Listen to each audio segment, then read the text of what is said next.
निशा को अपनी सुंदरता पर बहुत घमंड था। वो अपने आप को दुनिया की सबसे सुंदर औरत मानती थी।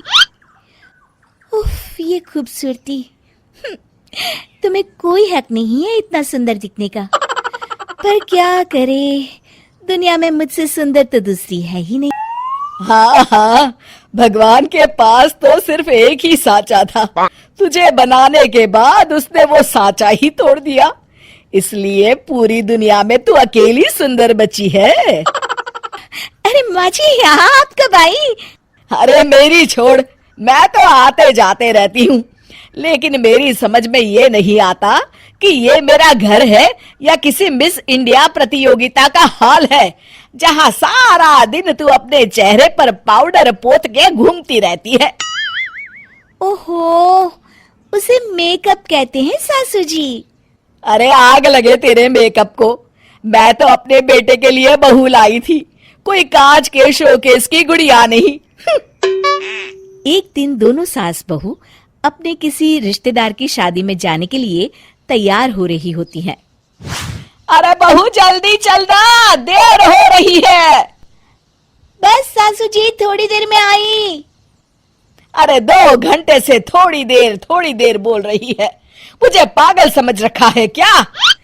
अरे बहू, तेरी शादी नहीं, चमन लाल के बेटे की शादी है, तू क्यों इतना सच सवर रही है? फिर आखिरकार दोनों शादी में पहुंचते हैं। आइए आइए बहन जी, बड़ी देर कर दी। अब दिल्ली का ट्रैफिक तो आपको पता ही है भाई साहब, देर तो हो ही जाती है। तभी निशा की नजर स्टेज पर बैठे चमनलाल के बेटे भजनलाल पर पड़ती है।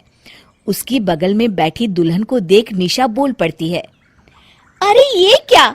भजनलाल तो बड़ी बड़ी बातें कर रहे थे कि मैं किसी हीरोइन से शादी करूंगा, मेरी बीवी बड़ी खूबसूरत होगी, लेकिन ये क्या?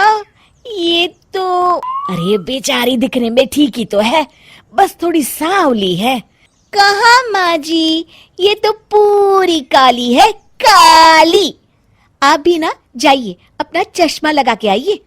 निशा की सास इशारे से उसे चुप रहने के लिए कहती है, लेकिन निशा तो अपनी खूबसूरती का बखान करने का मौका हाथ से कैसे जाने दे सकती थी।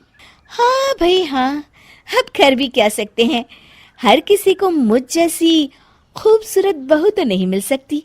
खैर कोई बात नहीं, चलिए सासू माँ, चलकर खाना खाते हैं। बाय भजनलाल। इस तरह निशा के लिए दुनिया में उसकी खूबसूरती से बढ़कर कुछ नहीं था। एक दिन निशा की सास घर की साफ सफाई कर रही होती है कि तभी... अरे मर गई रे, सुबह से अकेले काम कर कर के मेरी तो कमर ही अकड़ गई, मेरी तो किस्मत ही फूटी है। हे भगवान, इतनी सुंदर बहू देकर आखिर तू मुझसे किस जन्म की सजा दे रहा है? क्या हुआ सासू माँ? अरे कहाँ मर गई थी और इतना तैयार होकर कहाँ जा रही है? वो मेरा मेकअप का सामान खत्म हो चुका है, तो वही लेने बाजार जा रही हूँ। अरे बाजार बाद में जाना, चल ये झाड़ू पकड़ और कमरे की सफाई कर, और उसके बाद ना पोछा भी लगा देना। निशा मुंह बनाकर बोलती है, छी, झाड़ू पोछा? क्या बात कर रही हैं आप सासू माँ? अभी अभी तो मैंने मेकअप किया है, आप मुझसे ये सब काम कैसे करवा सकती हैं? धूल मिट्टी से मेरा चेहरा खराब हो जाएगा। अरे तू कौन सी दुनिया से आई है? हे भगवान, अब इसका मैं क्या करूं? तभी दरवाजे पर एक सेल्समैन आता है। नमस्ते बहन जी, घुमालिया कंपनी से आया हूँ। हमारी कंपनी एक से बढ़कर एक ब्यूटी प्रोडक्ट्स बनाती है।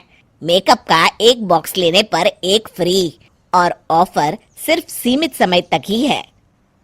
निशा खुश होकर कहती है, अरे वाह, एक पे एक फ्री। फिर निशा अपनी पसंद का सारा मेकअप का सामान खरीद लेती है और सेल्समैन को उसके पैसे दे देती है। अरे बहू, इस तरह राह चलते लोगों से खरीदारी करना ठीक नहीं, सब चाइना कंपनी का घटिया माल बेचते हैं। आप मुझे मत सिखाइए सासू माँ, मैं तो एक नजर में देख के बता देती हूँ कि कौन सा मेकअप प्रोडक्ट कैसा है। दूसरी तरफ, चलो टारगेट पूरा हुआ, अब मेरा बॉस खुश हो जाएगा। जब तक दुनिया में ऐसे बेवकूफ रहेंगे, अपना बिजनेस तो चलता रहेगा। दूसरे दिन जब सुबह निशा सोकर उठती है तो आईने में अपना चेहरा देख उसकी आंखें फटी की फटी रह जाती है। ये क्या हो गया? तभी निशा की सास वहां आती है और निशा का चेहरा देखकर डर जाती है। हे भगवान, ये सफेद साड़ी वाली चुड़ैल मेरे घर में कहां से आ गई? अरे सासू माँ, मैं निशा हूँ, आपकी बहू। अरे तेरी शक्ल तो बंदरिया जैसी हो गई। अरे पर ऐसा कैसे हो गया? अरे परसों जो सेल्समैन मेकअप का सामान दे गया था ना, उसकी वजह से। अरे पगली, मैंने तो तुझे समझाया था कि चाइना का माल मत ले, उसकी कोई गारंटी नहीं होती। अब भुगत। चलो अच्छा है, कम से कम अब इसके सिर से सुंदरता का भूत तो उतर जाएगा। मेरा चेहरा, अब मैं क्या करूंगी? दोस्तों, इसीलिए तो कहते हैं चाइना माल कभी भी ना खरीदें।